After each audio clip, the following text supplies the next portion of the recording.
Accurate translations are not a privilege, they're a necessity. They're necessary to protect your brand, your product, and your legal liability. But here's the thing. Most people just dive in and wing it.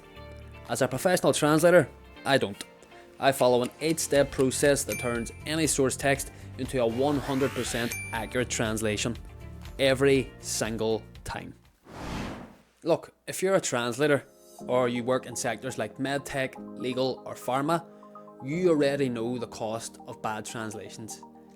Fines, recalls, loss of market access.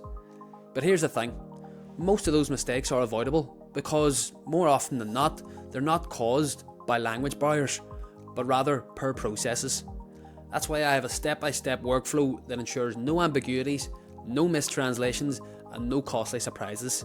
So I'm going to walk you through it. But before we dive into all of that, if you're translating any instructions for use, contracts or regulatory documentation, and you want the peace of mind that they are compliant and accurate, I offer a free strategy call. I'll go through your materials and I'll raise anything that might raise any red flags for reviewers and or end users. So my email is below to get booked in so that we can make sure that your words are working for you and not against you. And don't worry, there is a 100% guarantee that if your documentation is initially rejected due to a translation error on my part, you'll receive a 100% refund on your translation fee.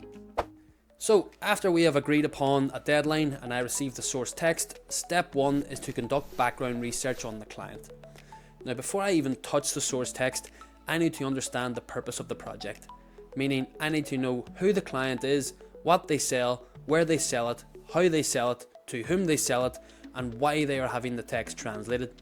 Because all of these have an impact on my decision making when I translate the text later on.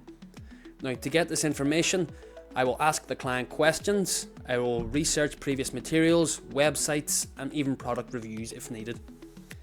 It's very important not to skip this step because translation is never just about swapping words, it's about context, and this step provides it in abundance. Next, I look for parallel texts in the target language, not to copy them, but to use them for reference. For example, if I'm translating an instructions for use for a medical device by a particular company, I'll either search for or request previously translated texts of similar devices that company sells. I'll read them and make note of the tone, register, and terminology. This gives me the linguistic environment that the translation needs to live in, and it gives me an idea of how to keep my translation as consistent as possible with the company's already published translations. After that, I sit down and I carefully read the source document. I don't skim it. I read it like an end user, except I'm keeping an eye out for acronyms, initialisms, key terminology, ambiguities, and or unclear phrasing. Why? Because it's important to understand everything before translating. Otherwise, things might get lost in translation. And if I try to clarify everything later on in the process, I may miss my deadline. Something neither me nor the client will be happy about. This leads on to step 4, which is to make a list of questions regarding the source text. It's unlikely that I'll get all the answers that I want through research alone, so it's important to note down any uncertainty that I have. For example, I may ask for clarification regarding terms that have multiple meanings, instructions that are a bit unclear, and I might ask the client if there are any terms that they don't want to be translated, or whether they have any style preferences for this particular text. I'll send them all on to the client and I'll wait for a response. This step alone eliminates most of the risks that comes from assumptions. Now I'll pull everything together that I'll need. Verified term bases, dictionaries, regulatory references, past translations for consistency, style guides or preferred phrasing, a CAT tool, which is a computer assisted translation tool, and the answers to my questions. This way I can translate with confidence and consistency, instead of guessing things. Step 6 is to translate the text.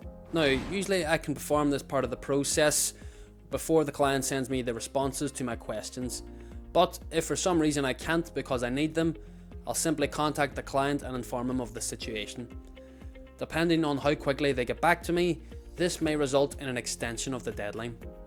Now, in terms of translating the text, this step is never rushed. I apply all of my linguistic knowledge, as well as the research and the references gathered, to ensure the language fits the company's tone, industry, audience, and the region, whether it's Ireland or the UK. Now, if I deem it necessary, I'll leave a comment or a note with my translation if for some reason any part of it has deviated from the client's style preferences and or standardized terminology within good reason. I'll also leave a note if for some reason I believe that the translator might struggle to understand why I have made certain translation decisions. Now, to make sure I don't develop brain fog or be overworked, I will only translate between 1500 to 2000 words per day. Then I'll leave it and begin the following day. Also, I will make sure to take a full break at the weekend if the project stretches several weeks. This way I can ensure I give the best account of myself and the client receives a proper professional service. Once I'm finished translating, I'll perform both a manual and a software-based quality assurance check, including checks for spelling and grammatical errors, inconsistent terminology, numerical mismatches, capitalization and formatting errors, and regulatory phrasing and layout issues. I do this because I want the proofreader to be focusing on the quality, not catching errors. Finally, I send my translation onto a proofreader, whom I have already contracted during the negotiations with the client. Now, why do I have a proofreader? Because a second set of eyes always catches what the first misses. And for medical and legal documents, the stakes are just simply too high to skip this step. Now, this person will be like myself, who takes the profession seriously, who knows what's at stake, and has the capabilities to do the job right. However, the client may have their own proofreader lined up, and I can only hope that they have vetted their proofreader as I have mine. If this process sounds like something your documentation needs, book that strategy call today. You'll get expert insights, a quick audit, and a roadmap to compliant, accurate translations that build trust with regulators and buyers alike. And as I mentioned earlier, you don't have to worry because there's a 100% guarantee that if your documentation is initially rejected due to a translation error on my part, you'll receive a 100% refund on your translation fee. And if you're wondering how cheap translation services can sabotage contracts, trust, and global launches while costing you an absolute fortune, then check out these videos. They provide the breakdown you need to make sure that you'll never cut corners on translation again.